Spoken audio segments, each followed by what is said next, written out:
कालच्या लेक्चरमध्ये आपण त्या ठिकाणी दोन थेरीज संपवल्या होत्या. एक होती न्यूटनची कार्पस्कलार थेरी आणि दुसरी होती हायजनची वेव्ह थेरी. थोडं शांत चित्ताने समजून घ्या, गडबड नका करू. टॉपिक एकदा 100% कळाल्यानंतर वाचायची गरज पडत नाही आपल्याला. होतं काय, आपण पळायचा प्रयत्न करतो लवकर संपवण्यासाठी आणि त्याच्यामध्ये कन्सेप्ट सुटायला चालू होतात. मला आता पुढे असे काही शब्द वापरायचे आहेत किंवा अशा काही गोष्टी करायच्या आहेत की ज्या गोष्टीचं बेसिक फंडामेंटल तुमच्या डोक्यामध्ये क्लिअर लागेल. मला काही डेफिनेशन्स इथे क्रिएट करायचे आहेत, ज्याच्यामध्ये एक आहे वेव्ह फ्रंट आणि दुसरी आहे वेव्ह नॉर्मल. आता ज्यावेळेस आपण डेफिनेशन सांगत असताना त्या ठिकाणी प्रत्येक शब्द जो येतो त्या शब्दाचा अर्थ हा कळालाच पाहिजे. तो अर्थ एक्झॅक्टली आपल्याला काय बोलतो काय नाही हे देखील आपल्याला कळालं पाहिजे. फॉर एन एक्झाम्पल, मी जर तुम्हाला म्हणलं की फेज हा शब्द ऐकलाय कधी? कशात, कुठं ऐकला? केमिस्ट्रीमध्ये फेज यालाच तुम्ही त्या ठिकाणी स्टेट हा शब्द वापरता किंवा स्टेट यालाच तुम्ही अवस्था असं म्हणतो, राईट? बरोबर आहे ना? छोट्या छोट्या गोष्टीचा विचार करू. पाण्यावर तयार होणारे तरंग जवळपास तुमच्यापैकी सगळ्यांनीच पाहिले असतील, यस और नो? आता आपण त्याच्याबद्दल थोडंसं एक इमॅजिन करा. तुम्ही विहिरीमध्ये पाणी आहे संथ आणि तिथे झाडाचं एक पान पडलेलं आहे पाण्यावर. त्या पानापासून मी दूर जर एखादा दगड टाकत असेल छोटासा, काय होईल? तरंग तयार होईल. पाण्याच्या वॉटर सरफेसवर वेव्हज तयार होतील आणि ते वेव्हज सरकत कुणाकडे जातील? त्या पानाकडे जातील. ते पान त्या वेव्हवर निघून जाईल का? कधीच जात नाही. ते पान फक्त जागेवर आपलं काय करतं? व्हायब्रेट करतं. तरंग खालून निघून जातो. परत पुढचा तरंग येतो, परत त्या ठिकाणी तो पान काय करतो? आपल्या जागेवर व्हायब्रेट करतो. तरंग परत पुढे निघून जातो. त्या पानाला आपण त्या ठिकाणी त्या मीडियमचं रूप म्हणतो. एखादी वेव्ह एखाद्या मीडियम मध्ये जर येत असेल तर मीडियमचे पार्टिकल काही त्याच्याबरोबर जात नाहीत कधीच, पण ते मीडियमचे पार्टिकल काय करतात? त्या ठिकाणी फक्त व्हायब्रेट करतात. हे व्हायब्रेट करण्याच्या प्रोसिजरला अजून एक दुसरं सुंदर नाव आहे, ऑसिलेट करणे, ऑसिलेशन करणे. ते ऑसिलेट और व्हायब्रेट. मग मला असं वाक्य म्हणता येईल का? ड्युरिंग अ वेव्ह मोशन, वेव्हची मोशन होत असताना the particles of the medium do not leave their places, स्वतःची जागा सोडून जात नाहीत कुठं, but they just vibrate or oscillates. ते काय करतात? फक्त व्हायब्रेट किंवा ऑसिलेट करतात. आता इमॅजिन करा, ज्यावेळेस तो वर चाललेला असेल काय तयार करेल? क्रेस्ट तयार करेल. ज्यावेळेस तो व्हायब्रेट करताना खाली जात असेल त्या ठिकाणी खालचा ट्रफ तयार करत असेल. म्हणजे याचा अर्थ मी एखादी वेव्ह तयार केली आणि त्याचा क्रेस्ट तयार केला आणि एखाद्या ठिकाणी क्रेस्ट आलाय म्हणजे याचा अर्थ त्या ठिकाणच्या पार्टिकलनी कुठं जायला पाहिजे? अपवर्ड डायरेक्शन मध्ये मूव्ह झालं पाहिजे. म्हणजे एखाद्या ठिकाणी एखाद्या मीडियम मध्ये क्रेस्ट येणे याचा अर्थ त्या ठिकाणचे मीडियमचे पार्टिकल अपवर्ड डायरेक्शन मध्ये मूव्ह होणे. आणि एखाद्या ठिकाणी ट्रफ येणे म्हणजे काय? तर त्या ठिकाणचे जे पार्टिकल्स आहेत मीडियमचे, they starts moving in downward direction. Okay. आता आपण टीव्ही पाहत असतो. टीव्ही पाहत असताना आपण वेगवेगळे खेळ देखील त्याच्यावर पाहतो. त्याच्यामध्ये ऑलिम्पिक्स मध्ये वेगवेगळे जे खेळ असतात त्याच्यापैकी एक आहे स्विमिंग. पाहिलं कधी? Have you seen? स्विमिंगचे वेगवेगळे प्रकार आहेत. मग ते वरून डायव्हिंग करणे, पाण्यात जाणे वगैरे वगैरे, किंवा रेस एकट्यानं पळणे वगैरे वगैरे. एक त्या ठिकाणी वेगळ्या पद्धतीची स्विमिंग आहे. म्युझिकवर दोघजण स्विमिंग करत असतात, दोघजण, आणि दोघांच्या मोशन एकदमच सारखे असतात. याचा उजवा हात असा वर आला की त्याचाही उजवा येतो, त्याचा उजवा हात असा पाण्याला टेकला की त्याचाही टेकत असतो. म्हणजे दोघांची अवस्था कशी आहे? सेम. अवस्थाला शब्द काय सांगितला होता मी आता थोड्या वेळापूर्वी? स्टेट. त्याला दुसरा शब्द काय सांगितला होता? फेज. आता लक्षात घ्या. म्हणजे फेज म्हणा, स्टेट म्हणा, अवस्था म्हणा. समजा एक जण इकडं, एक जण उजवा हात काढलेला आणि दुसऱ्यानं डावा काढला. अरे हे झालं उलट, हे झालं उलट. एकाचा हात पुढं चाललाय तर दुसऱ्याचा हात मागं चाललाय, एकदम उलट. मग हे फेज सेम असेल का? हे फेज कसं म्हणणार मग तुम्ही? Opposite phase. आता अपोजिट फेज म्हणजे कसं असतं? 180 डिग्री. आता बरोबर आहे का माझं वाक्य? आपण काय करू लागलोय? कन्व्हर्ट करू लागलोय. फेजला अँगल मध्ये आणतोय मी. सेम फेज म्हणजे दोघातला अँगल किती असेल? 0. Opposite phase 180 degrees. आता लॉजिक आलं थोडेसे लक्षात, कारण हे शब्द तुम्हाला तुमच्या सिलेबसमध्ये होण्यासाठी पेपर फर्स्ट मधला तुमचा circular motion, gravitation, rotation, oscillation एवढे 4 टॉपिक झाल्याशिवाय कळालं नसतं. म्हणून तो शब्द मला आता इथं वापरायचा. कुठला शब्द वापरायचा मला? फेज हा शब्द वापरायचा. तर फेज ह्या शब्दाचा अर्थ मी सांगितलं तुम्हाला.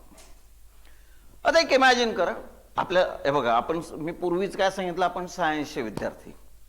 आपली ॲबिलिटी काय? सगळ्यापेक्षा चांगली. आम्ही काही करू शकतो. बरोबर आहे का चुक? आर्ट्सवाला करतो काय? आर्ट्सवाला करतो काय? त्याची अवकात काय? तारेने चांद तोड के लावूंगा म्हणतो. अजून दुसरं काय म्हणतो? तेरे लिए तारे तोड के लावूंगा. अरे माझ्यापेक्षा कमी मार्क होते ना तुला. तू ते आणत असेल तर मी आत्ता सूर्य घेऊन येतो, थांब जरा तू इथंच. म्हणून आपल्याला सगळं करता आलं पाहिजे. आता इमॅजिन ना, एक चौकोनी भांडा आहे माझ्याकडे आणि त्या चौकोनी भांड्यामध्ये पाणी आहे. समजा हे चौकोनी असं उभं भांड मी असं आडवं पकडलं.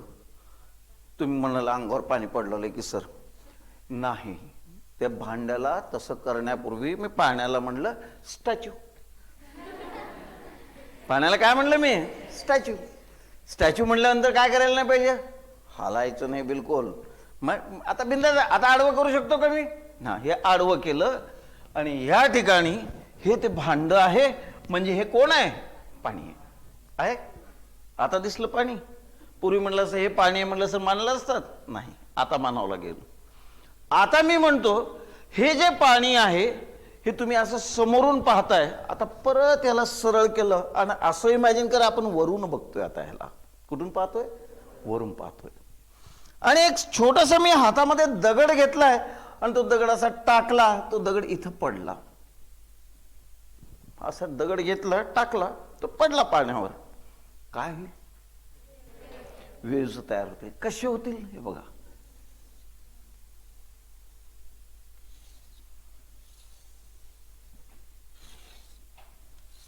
हे असं काहीतरी तयार होईल.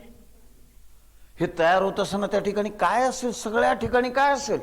क्रेस्ट. इथं सगळ्या ठिकाणी काय असेल? क्रेस्ट असेल.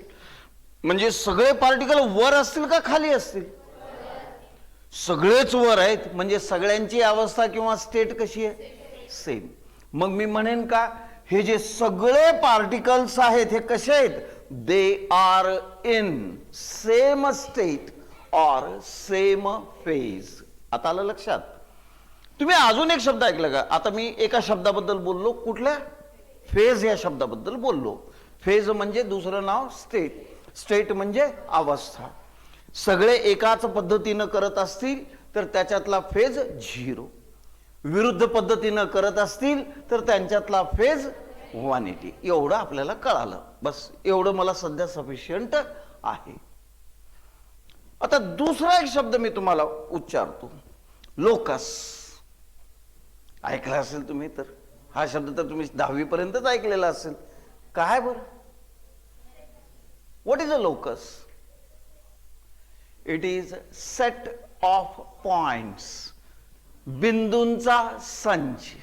बरोबर आहे, मराठीमध्ये बिंदूंचा संच म्हणतो आणि त्याला we call it as what, locus. Locus काय असू शकतात? काहीही असू शकतो. स्ट्रेट लाईन असू शकते, सर्कल असू शकतं, अजून पॅराबोला असू शकतो, हायपरबोला असू शकतो, इलिप्स असू शकतं, काय म्हणाल ते, चौकोन असू शकतो. कसंही वेगवेगळ्या पॉइंटला एकत्र करणे आणि त्यांचा संच तयार करणे, त्याला we call it as what, locus. आता बघा बर, या ठिकाणी हे सगळे पॉइंट आहेत, सगळे कसे आहेत? क्रेस्टमध्ये आहेत. म्हणजेच कसा आहे फेज? सगळ्यांचा सेम फेज आहे. मग या सगळ्या पॉइंटला जोडल्यानंतर हा त्यांचा काय तयार झाला? लोकस. आता आलं लक्षात? मग आता मी तुम्हाला ती व्याख्या सांगतो. वेव्हफ्रंट शब्द वाटायला साधा आहे एकदम. वेव्हफ्रंट म्हणजे काय हेच सांगायचं आहे मला, हेच सांगायचं आहे. It is the locus of all such points in the medium. इथं टाकलेला दगड, आता एक इमॅजिन करा, दगड कुठं पडलाय? इथं पडलाय. दगडाचा इथून इथपर्यंत अंतर, इथून इथपर्यंत अंतर, इथून इथपर्यंत अंतर, हे अंतर कसे असतील? सारखे असतील. का बरं असतील? कारण या ठिकाणी एनर्जी अशी गेली असेल, ही एनर्जी अशी गेली असेल, ही एनर्जी अशी गेली असेल, ही एनर्जी अशी गेली असेल. एकाच वेळेस सगळ्या पॉइंटला एनर्जी काय झाली असेल? मिळाली असेल. एकाच वेळेस काय घडलं असेल? या सगळ्या पॉइंटला एनर्जी मिळाली असेल. मग मला आता हे सांगायचं, हे सर्कल सांगायचं आहे. कसं सांगेन मी? Imagine this. It is the locus of all such points in the medium. Medium कुठला आहे? पाण्याचा आहे. It is the locus of all such points in the medium at which, ज्या ठिकाणी इथून निघणारी वेव इथं, इथून निघणारी इथं, इथून निघणारी इथं, इथून निघणारी वेव इथं, at which the wave reaches simultaneously, म्हणजे एकाच वेळेस सगळ्या पॉइंटला ती वेव टच करते. So that all the points of the medium are in, कसे असतील? Same phase. या सर्कलला बोलायचंय तुम्हाला, हे सर्कल बोलायचंय. दगड टाकलाय, तरंग तयार झालाय ना, हे तरंग इथं पोहोचल्यानंतर या तरंगला स्टॅच्यू करून थांबवलं तुम्ही परत, आणि त्याला विचारलं काय आहे, तुम्ही सगळेच वर का? तर सगळ्या ठिकाणी क्रेस्ट आहेत, म्हणजे सगळे वर आलेले आहेत, म्हणजे सगळे कसे आहेत? सेम फेज मध्ये आहेत. ह्या सगळ्या पॉइंटचा जर लोकस असेल, या लोकसला मला काय म्हणायचं आहे? वेव्हफ्रंट म्हणायचं आहे. मग वेव्हफ्रंटची व्याख्या कशी तयार होईल? It is the locus of all such points in the medium मधले, ॲट विच, ज्या ठिकाणी इथून निघणारी वेव इथं, इथून निघणारी इथं, इथून निघणारी इथं, इथून निघणारी इथं, वेव रीचेस कशी? सायमल्टेनियसली, म्हणजे एकाच वेळेस तिथं टच करते. सच दॅट, जेणेकरून all the points of the medium are in same phase और सेम स्टेट. याला आपण त्या ठिकाणी म्हणतो काय? वेव्हफ्रंट असं म्हणतो. आता इमॅजिन करा बरं, मी त्या सूर्याला पकडलं, चल रे खाली आहे, लहान केलं, एवढाच केला सूर्य, ठेवला इथं. ओके, दिसतोय सूर्य, परफेक्टली दिसतोय. हा सूर्य काय करत असेल? चारी बाजूला वेव्ज टाकत असेल. तुमच्याकडे टाकतोय, खाली टाकतोय, वर टाकतोय, इकडं टाकतोय, इकडं टाकतोय. वेव्ह सुरुवात झाल्या, एका सेकंदामध्ये इथली वेव्ह इथे येईल, इथली इथे येईल, इथली इथे येईल, इथली इथे येईल, तिथली तिथं जाईल, तिथली तिथे जाईल. ह्या सगळ्याला जर तुम्ही जोडलं तर काय तयार होईल? स्फिअर तयार होतो का नाही होतो? म्हणून पहिला प्रकार लाईटच्या वेव्हफ्रंटचा. वेव्हफ्रंटचे प्रकार आहेत वेगवेगळे. वेव्हफ्रंट, पहिला वेव्हफ्रंट मी या ठिकाणी तुम्हाला सांगतोय कुठल्या प्रकारचा? स्फेरिकल वेव्हफ्रंट.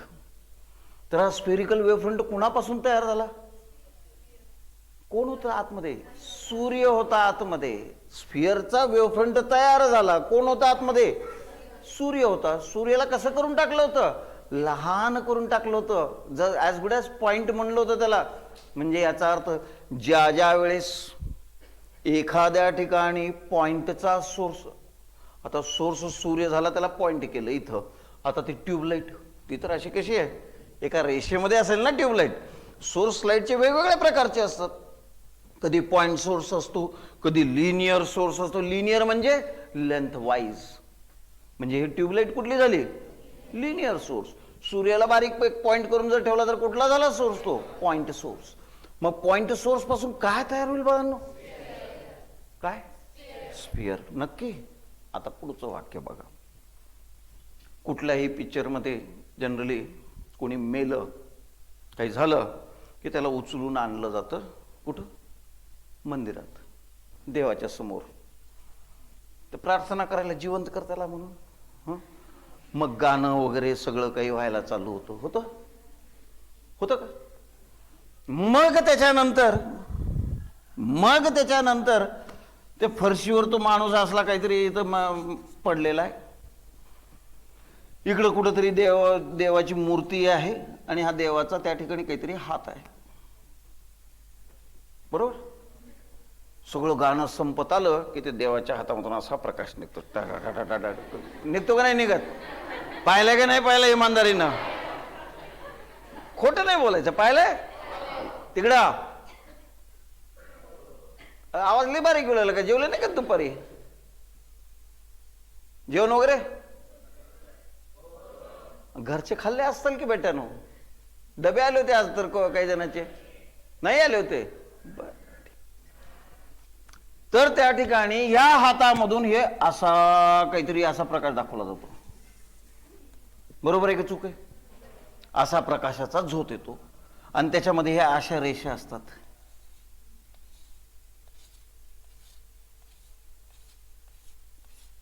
बरोबर. हा कुठला झाला? Circular wave front. Point source मुळे कुठला झाला? Spherical wave front. तर देवामुळे कुठला झाला? Plane wave front. असा प्लेन येतो ना. लिनियर म्हणजे रेषा, तिथं असं प्रतल तयार होतं आणि असा प्लेन वेव्ह फ्रंट येतो तिथं. म्हणजे देवामुळे कुठला असतो? देव कुठं असतो? स्वर्गात. स्वर्ग कुठं आहे? लय दूर आहे. लय दूर आहे. म्हणजे ज्या ज्या वेळेस सोर्स लय दूर असेल त्याच्यामुळं येणारा wave front plane wave front असेल. आता तुम्ही म्हणाल की देवाचं कसं सांगलं असं, दुसरं काहीतरी सांगे. बरं हे काही, हा सूर्य आणि त्याच्यासमोर ही पृथ्वी. अशीच अवस्था आहे आपली. जसं नो सूर्यामुळे बाहेर पडणारे वेव्ह फ्रंट कसे आहेत? असे स्फेरिकल आहेत. हे असे स्फेरिकल आहेत.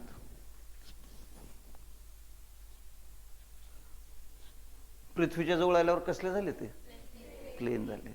म्हणजे ज्या ज्या वेळेस सोर्स एकदम दूर असेल त्या त्यावेळेस त्याच्यामुळं तयार होणारा वेव्ह फ्रंट हा कसा असेल? Plane wave front. मग आता दोन वेव्ह फ्रंट आपण शिकले. कुठला? एक स्फेरिकल वेव्ह फ्रंट आणि दुसरा plane wave front. Spherical wave front कोणामुळे तयार होईल? Due to a point source. एक बल्ब घ्या, त्या बल्ब पासून तयार होणार. पण बल्ब कसा पाहिजे? त्याला खालून होल्डर वगैरे काही नाही, असं अख्खा गोल पाहिजे, सगळ्यातून उजेड आला पाहिजे. त्यामुळे तयार होणारे वेव्ह फ्रंट कसे असतील?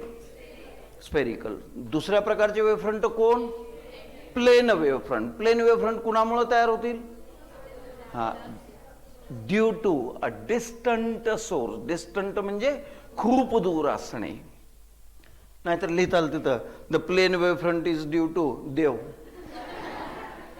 ते सांगण्यासाठी झालं. देव कुठं असतो? स्वर्गात. स्वर्ग लय दूर असतो म्हणून काय म्हणायचं? Distant source. आता आलं लक्षात? समजा मी ही ट्यूबलाईट घेतली आणि ट्यूबलाईट तुमच्या समोर ठेवली.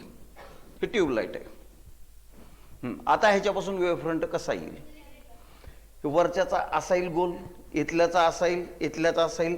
म्हणजे याचा अर्थ वेव्ह फ्रंट असा येईल. कसा दिसतोय? सिलेंडर दिसतोय. म्हणजे याचा अर्थ सिलेंड्रिकल वेव्ह फ्रंट केव्हा तयार होईल? ज्या ज्या वेळेस तुमचा सोर्स एका रेषेच्या स्वरूपात असेल किंवा ज्या ज्या वेळेस तुमचा सोर्स लिनियर असेल. किंवा इमॅजिन करा, ही ट्यूबलाईट आहे मागं ठेवली मी, आणि समोरच्या बाजूला असं बारीक फट पाडली तर ती फट काय होते, ती चीर असेल, त्याच्यामधून देखील कुठला येईल, सिलेंड्रिकल यायला चालू होईल. म्हणजे याचा अर्थ सिलेंड्रिकल वेव्हफ्रंट कुणामुळे असेल, लिनियर सोर्स जेव्हा एका लेंथ मध्ये असेल त्याच्यामुळे कुठला तयार होईल, सिलेंड्रिकल वेव्हफ्रंट. म्हणून वेव्हफ्रंटचे व्याख्या आणि प्रकार. व्याख्या कळाली, प्रकार किती आहेत, 3. कुठले कुठले, स्फेरिकल, प्लेन आणि सिलेंड्रिक. स्फेरिकल कुणामुळं, पॉइंट सोर्स. प्लेन आणि सिलेंड्रिकल लिनियर सोर्स म्हणलं तरी चालेल. Write down. चला मेन हेडिंग घ्या, wave front. It is the locus of all such points in the medium at which the wave reaches simultaneously, such that all the points of the medium are in same phase or same state of vibration. खाली लिहा, types of wave front. Number 1 कुठला, spherical wave front. त्याच्या समोर लिहा, due to कुणामुळं, a point source.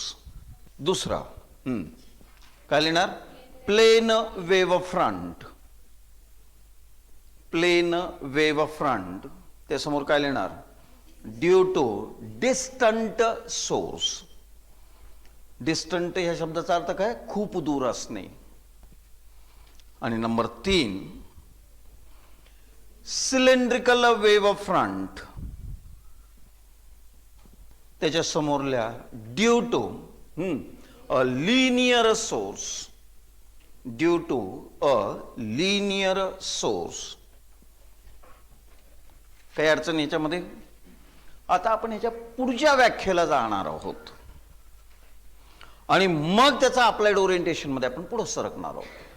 आता पुढची व्याख्या किंवा पुढची डेफिनेशन एक्झॅक्टली आहे काय, तर ही व्याख्या आहे तुमच्या वेव्ह नॉर्मलची किंवा रे ऑफ लाईटची.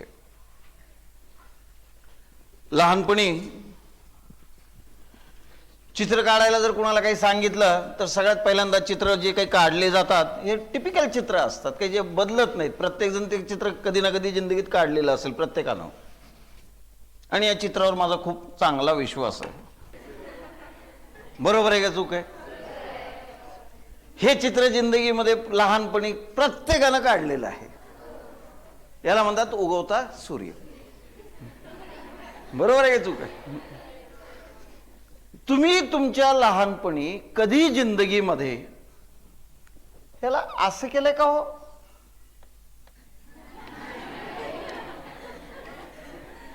म्हणजे तेव्हाही माहित होते असं करता येत नाही म्हणून. बरोबर आहे का? पण आता मोठे जसं जसं झालं तसं गाढव होऊन गेलात तुम्ही. लहानपणी तुम्ही खूप शहाणे होतात, त्या ठिकाणी तुम्ही हे असंच करायचे. यांना आपण म्हणतो प्रकाशाची किरण, किंवा they are called as ray of light, किंवा यालाच we call it as wave normal. किती सोपं आहे बघा बरं. वेव्ह नॉर्मल म्हणजे काय, उगवत्या सूर्यापासून रे काढणे, संपला. आता ते आपल्या फिजिक्सच्या भाषेत मांडावं लागेल ना आपल्याला. आत्ताच मी तुम्हाला सांगितलं सूर्य जर असा असेल तर हा त्याचा वेव्ह फ्रंट असेल. येस और नो? जर हा वेव्ह फ्रंट असेल तर हा त्याला काढलेला या ठिकाणी कसा असेल, परपेंडिक्युलर असेल. परपेंडिक्युलरला दुसरा शब्द काय, नॉर्मल. मग आता बघा बर, the normal drawn to the wave front. Wave फ्रंटला काढलेलं मी नॉर्मल. कुठं, इन द डायरेक्शन ऑफ, म्हणजे असं सरकत जाणार आहे ना, in the direction of wave propagation is called as wave normal or ray of light. नीट लक्षात घ्या. याच्याकडे पाहायचं नाही, आपण सांगायचं नॉर्मल काढला किंवा परपेंडिक्युलर काढला, कुणाला काढला? वेव्ह फ्रंटला काढला. कसा काढला? In the direction of wave propagation, म्हणजे वेव्ह ज्या दिशेनं चाललेली आहे त्या दिशेनं. उलटा काढला का? नाही. In the direction of wave propagation म्हणजे सोर्स पासून अवे काढणार आहेत तुम्ही. लाईट सोर्स कडे जाते का सोर्स पासून अवे जाते? अवे जाते ना. हा, म्हणून या ठिकाणी तुम्हाला काय म्हणावं लागेल? The perpendicular or the normal drawn to the wave front in the direction of wave propagation is known as wave normal or ray of light. काही अडचण याच्यामध्ये? आता लक्ष द्या. पॉइंट सोर्स इथं होता. यस, हा स्फिअर म्हणजे कोण आहे? वेव्ह फ्रंट आहे. आता ह्या पॉइंट सोर्स पासून काढा बरं याला नॉर्मल. इकडं इकडं इकडं इकडं इकडं हे काढलेले नॉर्मल.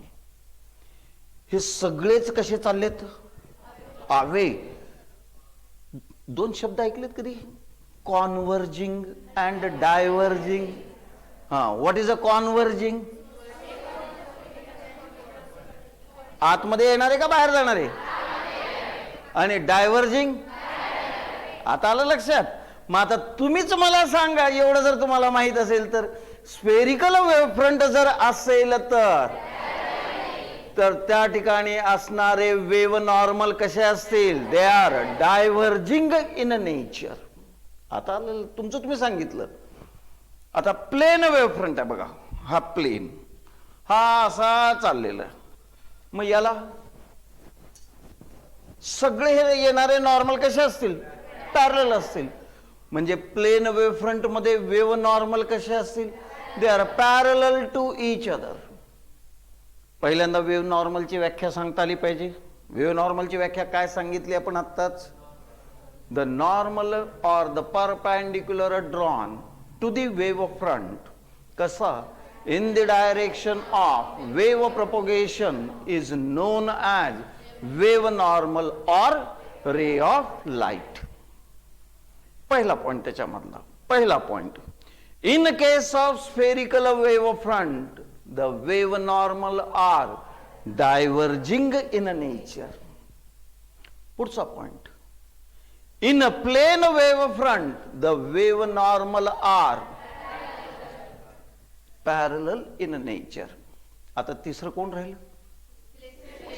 आता त्याची गंमत बघा. हे सिलेंड्रिकल वेव्ह फ्रंट. हा, आता काढावर परपेंडिक्युलर. हे मी परपेंडिक्युलर काढतो. हे असा काढला, इथं इथं असा काढला, इथं असा काढला, इथं असा, इथं असा. म्हणजे इन हॉरिझॉन्टल प्लेन हे कसे आहेत? डायव्हर्जिंग आहेत. आणि इथं असं आहे, इथं असं आहे, इथं असं आहे, इथं असं आहे. बरोबर आहे का चूक आहे? या ठिकाणी असं आहे, असं आहे, असा. मग आता हा याला काय झाला? पॅरलल. म्हणजे इन अ व्हर्टिकल प्लेन ते कसे असतील? Parallel in nature. म्हणून सिलेंड्रिकल वेव्ह फ्रंट बद्दल बोलताना काय बोलणार तुम्ही? In case of cylindrical wave front the wave normal are diverging in horizontal plane and parallel in vertical plane. आता आलं लक्षामध्ये? Write down. Wave normal or ray of light. पहिला पॉइंट व्याख्या तिथं, the perpendicular drawn to the wave front in the direction of wave propagation is known as wave normal or ray of light. आता मी जर तुम्हाला विचारलं, ह्या सूर्य जो आहे याची लाईट एनर्जी कशी जाईल? अशी जाईल. म्हणजे याचा अर्थ कुणाच्या दिशेनं जाईल? वेव्ह नॉर्मलच्या दिशेनं जाईल. वेव्ह नॉर्मल काय इंडिकेट करतो? Direction of energy transfer. म्हणून पहिला पॉइंट तिथं खाली येईल. Energy is transferred in the direction of wave normal. पुढचा पॉइंट तिथं, in a spherical wave front the wave normal are diverging in nature. पुढचा point, in a plane wave front the wave normal are parallel in nature. आणि पुढचा point काय असेल? In cylindrical wave front the wave normal are कसे? Diverging in कुठं? Horizontal plane. Diverging in horizontal plane and parallel in vertical plane. एक point अजून इथं लिहायचा आहे मला, समजून घ्या. लहानपणी कागदाचे तुकडे जाळत होता का नाही जाळत होता? सूर्यप्रकाशात बसून कसं जाळत होता? एक लेन्स घेत होता. Yes or no? लेन्स घेऊन आपण ते खाली कागद ठेवून सूर्यप्रकाशाचा पार असं पॉइंट करत होता तिथं.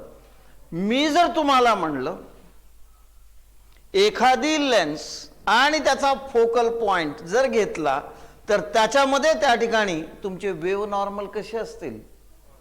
डायव्हर्जिंग असतील का कॉन्व्हर्जिंग असतील? आता आलं लक्षात का? कॉन्व्हर्जिंग कुठं असतील? कुठं असतील?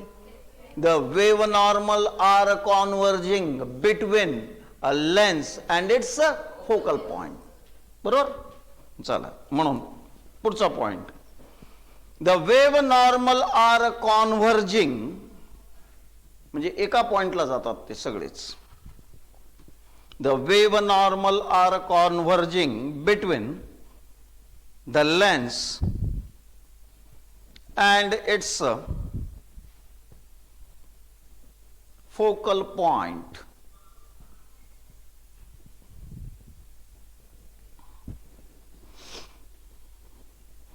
तर ह्या हायजननी नुसतंच वेव नाही सांगितलं, तर या वेव बरोबर हायजन त्या ठिकाणी ह्या दोन डेफिनेशन देखील तयार करून तुम्हाला तो देतो. कुठल्या? वेव फ्रंट आणि वेव नॉर्मल. ह्या डेफिनेशन देखील त्यांनीच सांगितलेले आहेत. त्याच्यानंतर हा हायजन इतका पुढे गेलेला होता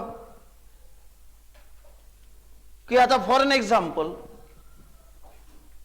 सूर्य उगवला, उगवल्याबरोबर पहिली वेव्ह फ्रंट कोण असेल? ही असेल. थोड्या वेळानं ती कुठं असेल? पुढं सरकेल, इथं.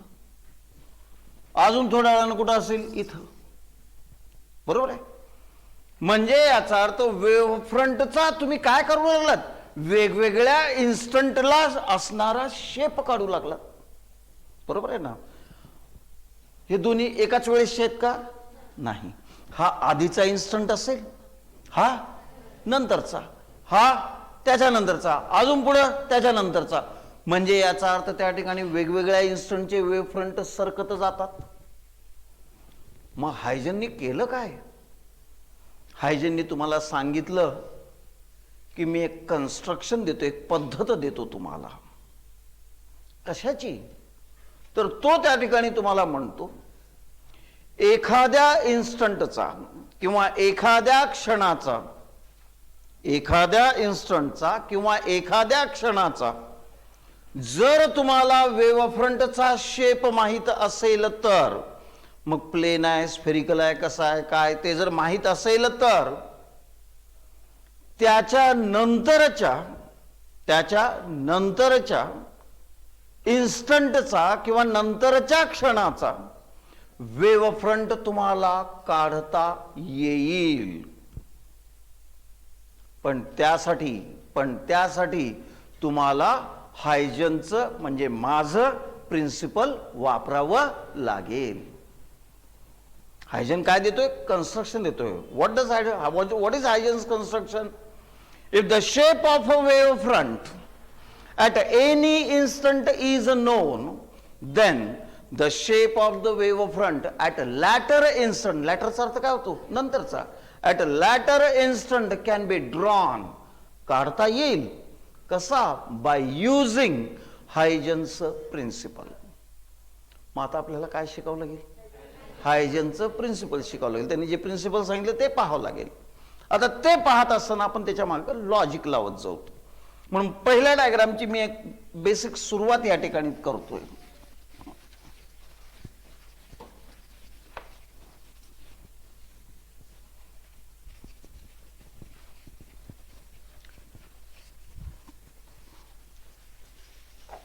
अजून एक विचारायचं राहिलं, तुम्हाला हा फॉर्म्युला माहिती आहे का रे बाळांनो?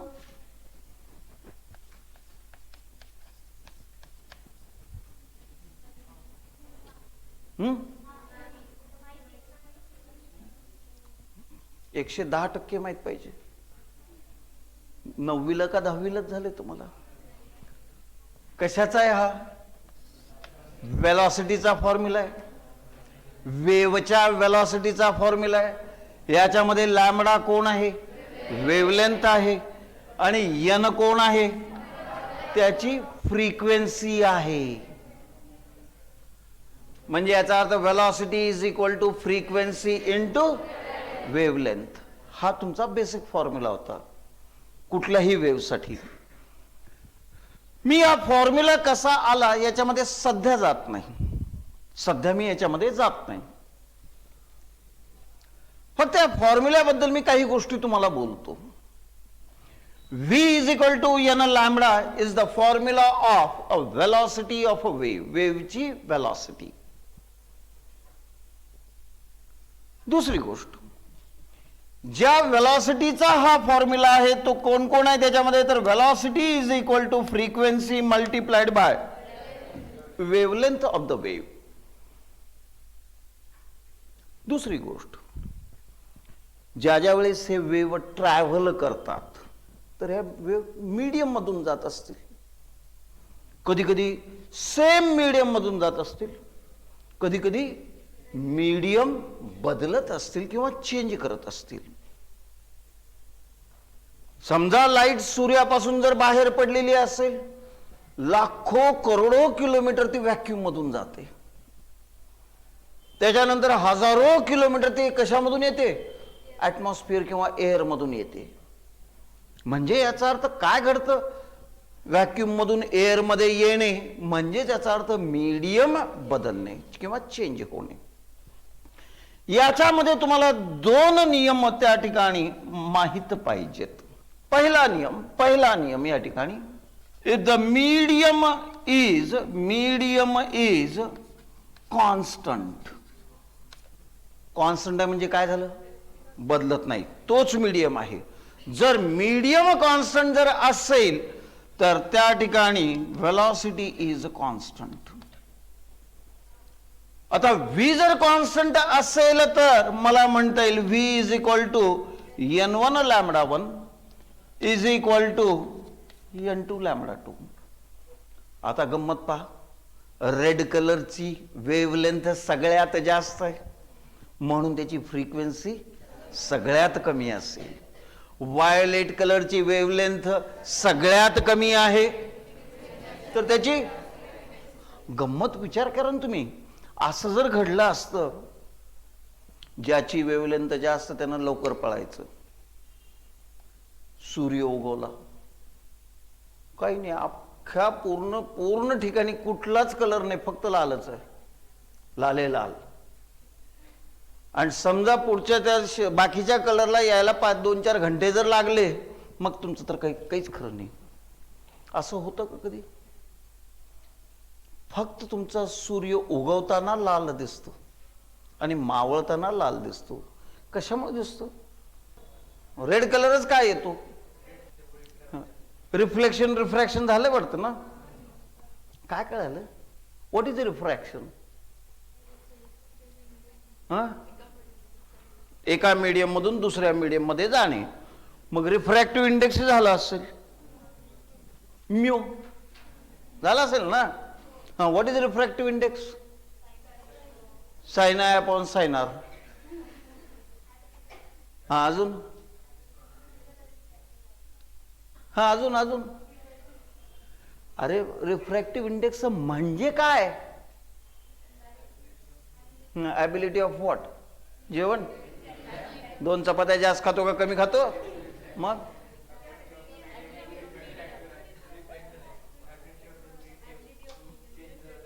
रिफ्रॅक्ट द लाईट म्हणजे रिफ्रॅक्ट करणे म्हणजे काय करणे? पुढं म्हणजे याचा अर्थ डायरेक्शन बदलणे म्हणजे काय करणे? काच आहे, काचेचा रिफ्रॅक्टिव्ह इंडेक्स मी तुला म्हणला 1.5 सपोज.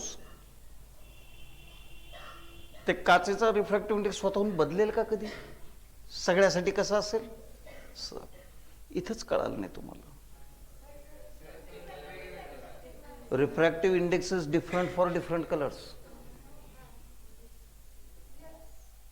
कोणासाठी जास्त आणि कोणासाठी कमी? व्हायोलेट साठी. का बरं? अरे गाढवानो, किती सुंदर उदाहरण मी तुम्हाला दिलं होतं. लॉजिक लक्षात घ्या. मी न्यूटनच्या कॉर्पस्क्युलर थेअरीमध्ये तुम्हाला एक सुंदर उदाहरण दिलं होतं की जर वेलॉसिटी जर नसेल दगडाची तर त्याच्यावर ग्रॅव्हिटेशनल इन्फ्लुएन्स काम करतो. वेलॉसिटी थोडी वाढवली काही अंतरापर्यंत जाईल, अजून वाढवली अजून अंतरापर्यंत जाईल. म्हणजे as the velocity goes on increasing काय घडतं? Gravitational influence goes on decreasing. हा एक प्रकारचा इन्फ्लुएन्स आहे ना ग्रॅव्हिटेशन. सिमिलरली प्रत्येक मीडियमला स्वतःचा काहीतरी रिफ्रॅक्टिव्ह इंडेक्स असतो. म्हणजे रिफ्रॅक्टिव्ह इंडेक्स म्हणजे काय? ॲबिलिटी. त्या मीडियमची ॲबिलिटी. कशाची ॲबिलिटी? टू बेंड, वाकड करणे. कुठं? Towards normal. म्हणून चित्र काढताना काय करता तुम्ही? हे असं काढता. हा रेअर, हा डेन्सर, बरोबर. तुम्ही त्या ठिकाणी काय म्हणताय? हे असं आला रे. याला म्हणता तुम्ही अँगल ऑफ इन्सिडन्स. हा असा सरळ न जाता हा असा जातो. म्हणजे याचा अर्थ काय झाला? कोणाकडे बेंड झाला? नॉर्मल कडे. आता आलं लक्षात? नॉर्मल कडे बेंड करण्याची टेंडन्सी त्याला त्या ठिकाणी रिफ्रॅक्टिव्ह इंडेक्स असं म्हणतात. जसा ग्रॅव्हिटेशनल इन्फ्लुएन्स ओढून घेण्याची टेंडन्सी, तसाच रिफ्रॅक्टिव्ह इंडेक्स त्या मीडियमची त्याच्यावर पडणाऱ्या लाईट रेजला बेंड करण्याची ॲबिलिटी. आता लक्षात? ग्रॅव्हिटेशनल इन्फ्लुएन्स काय होतो? कमी होतो. केव्हा होतो? जेव्हा वेग जास्त असतो. आता कळालं? सगळ्यात इम्पॉर्टंट काय? ज्या ज्या वेळेस मीडियम तुमचं बदलत नसतं त्या ठिकाणी वेलॉसिटी कशी असते? कॉन्स्टंट. वेलॉसिटी लाल घ्या, रेड घ्या, विब्जर घ्या, काही घ्या, सगळ्याची वेलॉसिटी सेम आहे. आता पुढचं वाक्य. व्हेनेवर मीडियम चेंजेस,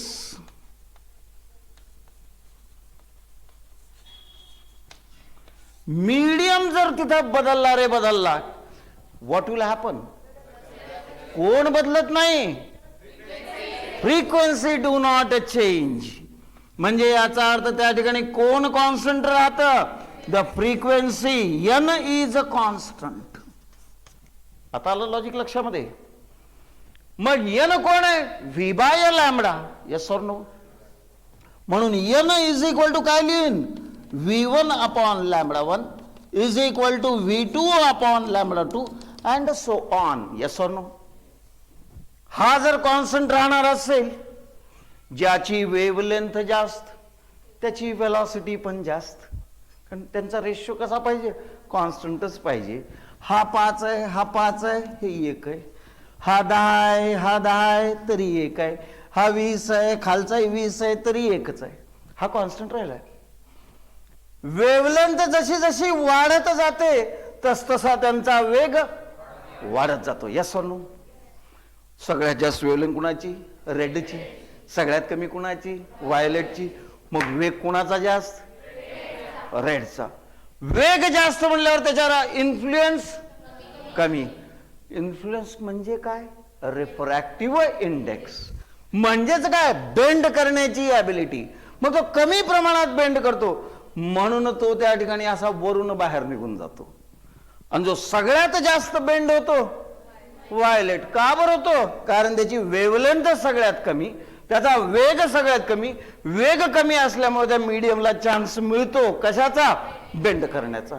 म्हणून सगळ्यात खाली कोण उतरतं? व्हायोलेट. म्हणून डिस्पर्शन ऑफ लाईट मध्ये the top colour is red, bottom colour is violet. आता आलं लक्षात का बरं होतं? हे ह्याच्यामुळं होतं.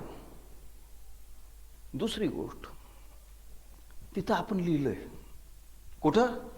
हायजेनच्या वेव्ह थेअरीमध्ये. लिहिताना मी एक वाक्य म्हणलं पण ते वाक्य मी ब्रॅकेटमध्ये लिहून दिले तुम्हाला, तुम्हाला वाटलं नाही काय सरने का बरं दिलं असेल. The different colours of the light are due to different, चूक फ्रिक्वेन्सी पाहिजे. पण आपल्या पुस्तकामध्ये सगळीकडे वेवलेंथ असल्यामुळे तिथे मी वेवलेंथ लिहून दिले, मात्र ब्रॅकेटमध्ये मी लिहून दिलंय what frequency is the most correct answer. लाल रंगाची लाईट जर घेतलात, मला फक्त उत्तर द्या तुम्ही आता, लाल रंगाची लाईट जर घेतलात, पाण्यामध्ये सोडलात, पिवळ्या रंगाची होते का? नाही. म्हणजे याचा अर्थ रंग बदलत नाही. म्हणजे कोण बदलत नाही? The frequency do not change. कारण मीडियम बदलल्यानंतर कोण कॉन्स्टंट राहतं? फ्रिक्वेन्सी. म्हणून त्या ठिकाणी म्हणता आलं पाहिजे actual correct answer is what, the different colours of the light are due to the different frequency. Frequency वेगळी असेल तर लाईटचा रंग वेगळा असतो. पण आपल्या पुस्तकात सगळी इकडे बिचाऱ्यांनी वेवलेंथ ठोकून दिले. आपण मात्र परफेक्टली काय लक्षात ठेवायचं? फ्रिक्वेन्सी. आता लॉजिक आले लक्षात. कुठलीही गोष्ट म्हणली म्हणून मान्य करायची नाही. त्याच्या मग बेसिक फंडामेंटल पर्यंत जायचं, तिथून त्याला काढून आणायचं बाहेर आणि काढून आणून चेक करायचं, मग पटलं की म्हणायचं येस दिस इज करेक्ट. हे इक्वेशन सगळ्यात इम्पॉर्टंट आहे. हे इक्वेशन इंडिकेट करतं. म्हणून याच्याबद्दल लिहित आहोत आपण. तुमचा हायजन कन्स्ट्रक्शन प्रिन्सिपल बघू नंतर. पहिल्यांदा हे माहित पाहिजे तुम्हाला परफेक्टली.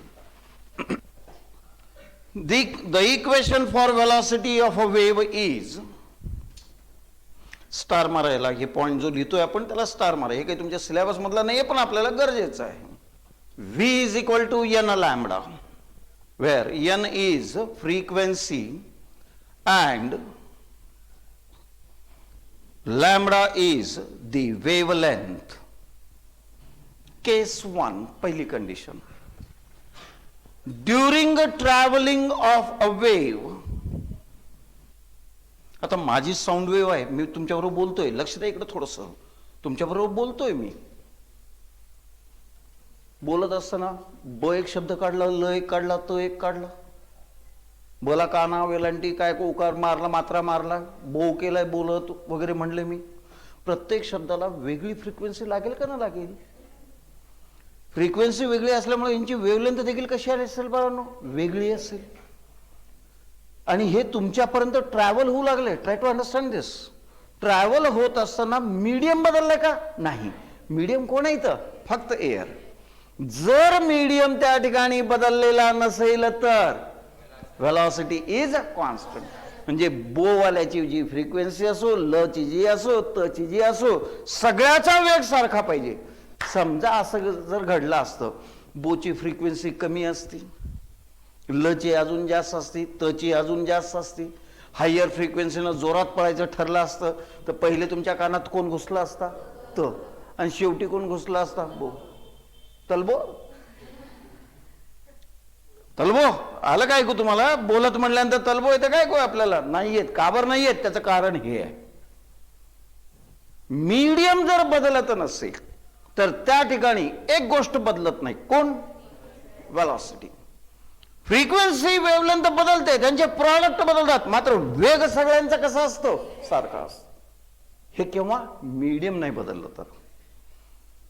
तुम्ही पाण्यात जाऊन उभारलात आणि मी वरून चिरकू लागलोय तुम्हाला, हमखास तुम्हाला माझं बोललेलं कळणार नाही. हमखास माझं बोललेलं तुम्हाला कळणार नाही. काहीतरी बोलू लागलाय, काहीतरी आवाज येऊ लागलाय, मात्र त्या ठिकाणी तो क्लिअर येणार नाही. का बरं येणार नाही माहिती तुम्हाला त्याचं कारण? कारण त्या ठिकाणी वेगवेगळ्या वेव्हलेंथची वेगवेगळी व्हेलॉसिटी असेल, त्याच्यामुळे दे डिफर.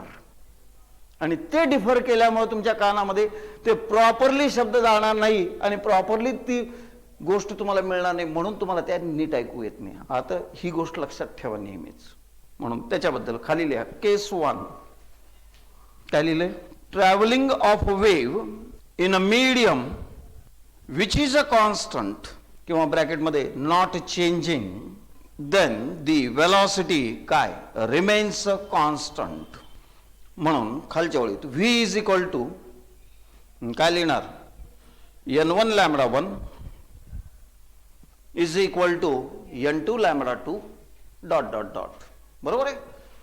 इथं काय घडेल बाळांनो, फ्रिक्वेन्सी जास्त असेल तर वेव्हलेंथ कमी आणि फ्रिक्वेन्सी कमी असेल तर वेव्हलेंथ जास्त, जेणेकरून सगळ्यांचा गुणाकार सेम. हा 5 हा 2 10, हा 2 हा 5 परत 10च. म्हणजे हा कमी जर झाला तर हा वाढतो आणि हा वाढला तर हा कमी होतो. ही गोष्ट लक्षात ठेवायची. झालं. केस 2. Whenever wave enters from one medium to another medium, its a frequency remains a constant. म्हणून n is equal to, frequency n आहे, n is equal to काय लिहिणार, v1 upon lambda 1 is equal to v2 upon lambda 2 and so on. म्हणून खाली वाक्य काय लिहिणार, hence higher wavelength, ज्याची वेव्हलेंथ जास्त त्याची वेलॉसिटी पण कशी पाहिजे, जास्त. hence खाली काय लिहिणार, hence higher wavelength travels with higher velocity and vice versa. Vice वर्साचा अर्थ माहिती आहे ना, रिव्हर्स इज ट्रू. हा बेस कळाला आता एकदा, त्याच्यावर आधारित मग रिफ्रॅक्शन कळालं. रिफ्रॅक्शन काय असतं, it is a tendency of the medium. कशाची, बेंडिंग करण्याची. कुठं बेंड करण्याची, टुवर्ड्स नॉर्मल, नॉर्मल कडे बेंड करण्याची टेंडन्सी. पण ही टेंडन्सी इफेक्ट कोणावर करते, अरे कुणाला असं ओढून घ्यायचं असेल, त्यांना हळू पळत असेल तर पकडून घेता येते त्याला, आणि त्यांना वेगात पळून गेलं तर का पकडणार आहेत तुम्ही त्याला. म्हणून हा जो इफेक्ट आहे तो कमी पडतो. कुणावर कमी पडतो, ज्याची व्हेलॉसिटी जास्त आहे. व्हेलॉसिटी कुणाची जास्त असेल, ज्याची वेव्हलेंथ जास्त आहे. आता आलं लक्षात. म्हणून त्या ठिकाणी तो रेड कलर निघून जातो. आता सकाळी सूर्य लाल का दिसतो, याच्यामुळे दिसतो. सूर्याकडून येणारी प्रकाशाची किरणं व्हॅक्यूम मधून जेव्हा मीडियम मध्ये एंटर करतात, झटकन व्हायोलेट वगैरे सगळे खाली जातात. पृथ्वीत आहे येणाऱ्या हा सरळ रे, त्याच्यामधले व्हायोलेट वगैरे खाली निघून गेले. पृथ्वीकडे पोचला कोण, फक्त रेड. म्हणून आपल्याला सुरुवातीला कसा जाणवतो, रेड जाणवतो. नंतर मग तो जसा वर यायला चालू होतो, मग बेंडिंग कमी होत जाते. नॉर्मल आल्यावर तर मग काय बघायचं कामच नाही, सरळ घुसतो तू. आता आलं लक्षात. म्हणून त्या ठिकाणी सनसेट आणि सनराईज ह्या दोन्ही वेळेस sun appears to be red due to refraction of light in atmosphere. Atmosphere मध्ये रिफ्रॅक्शन होतं, बाकीचे कलर खालच्या बाजूला निघून जातात, वरच्या बाजूला फक्त रेड पोचू शकतो. त्या ठिकाणी कमी डेव्हिएट होतो, म्हणून तो सरळ येऊन जातो तुमच्याकडे. म्हणून तुम्हाला तो कसा दिसतो, लाल दिसतो. आता आलं लक्षामध्ये. हा बेस आहे त्याचा. अशा खूप गोष्टी आहेत विज्ञानामध्ये, साध्या गोष्टी त्या कळायला पाहिजेत आपल्याला. आपण सायन्स समजून घ्यायचं ठरवलं तर कळायलाच पाहिजे. हा, मग आता पुढची मेन हेडिंग लिहा, Huygens construction. HUYGEN', Huygens construction. हा, काय लिहिणार आपण इतर, जरा लक्ष द्या माझ्याकडे. एखाद्या वेव्हफ्रंटचा, एखाद्या इन्स्टंटचा जर तुम्हाला शेप माहित असेल तर त्या वेव्हफ्रंटचा, लॅटर इन्स्टंटचा किंवा नंतरच्या इन्स्टंटचा शेप तुम्हाला हायजनच्या कन्स्ट्रक्शनचा वापर करून काढता येतो. त्याच्यासाठी ते आधारित आहे, कुणावर आधारित आहे, हायजनच्या प्रिन्सिपलवर आधारित आहे. आता आलं लक्षात. If a shape of a wave front at any instant is known, then the shape of the wave front at a later instant, later म्हणजे नंतरचा instant, can be drawn using a Huygens construction which is based on, जे आधारित आहे, कुणावर आधारित आहे, हायजन्स principal. काही अडचण याच्यामध्ये, write down. If a shape of a wave front at any instant is known, then the shape of wave front at a later instant can be drawn using Huygens construction, which is based on कोणावर आधारित आहे? हायजन्स principal. तर मी काही आता आज मुद्दाम यासाठी थांबतो, म्हणून ह्याचा पुढचा जो पार्ट आहे मी तुम्हाला शिकवेन. ठीक आहे.